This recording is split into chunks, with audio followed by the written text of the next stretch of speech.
யாரு மச்சான் இருக்கியா ஒண்ணு அக்கட சூடு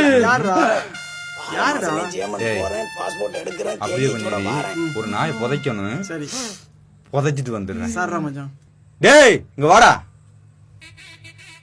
ஏன்டா மைய போட்டியில செட்டில் ஆகிற வயசுல நீ வெளிநாடு போய் உழைச்சி லைஃப்ல செட்டில் ஆக போறியா? வீடு போங்குது, காடு வாங்குது. இந்த வயசுல உனக்கு இது தேவையாடா? நியாயமா பார்த்தா இன்னும் அரை மணி நேரம் இங்கனைக்கு நின்னா தலை சுத்தி இங்கனைக்கே நீ செட்டில் ஆயிடுவாடா. நான் அடிக்கிறதுக்கு முன்னாடி இங்க இருந்து கிளம்பிடு. கோ போடா.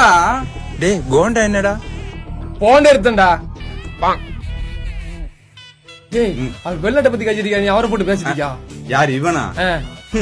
டேய் இங்க வாடா வாடா. ஏன்டா கூப்பிடுறா? உனக்கு சாம்பிள் காட்டுறேன். அந்த மெப்பை வெளியேடு. இதுல ஜெர்மன் எங்கேன்னு காட்டு பாப்போம். இது இலங்கைன்னு தெரியாமலே இவன் வாழ்ந்துகிட்டு இருக்கான்.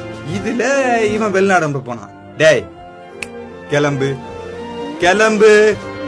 ஏன்பா அப்ப வயசுல இருக்கவரை பார்த்து இப்படி பேசுறியப்பா? எங்க அப்பா வயசுல சார் என்ன பெத்த எங்க அப்பனே அவன் தான். 70 வயசுல வெளிநாடு போட்டு ஏஜென்ட் காசு கொடுத்து ஏமாந்து அவன் கூடயே சேர்ந்து ஊர்ல இருக்க எல்லாரும் ஏமாத்தி வெளிநாடு போக தெரியும் சார். 70 வயசுல இந்த நாய்க்கு வெளிநாட்டு ஆசை தேவையா சார்? 33 வயசா சார். ஒழுங்கான ஒரு ஏஜென்சி பார்த்து என்ன வெளிநாடு அனுப்பியிருக்கேன். இந்நேரம் போய் நான் செட்டில் ஆயிப்பேன் சார்.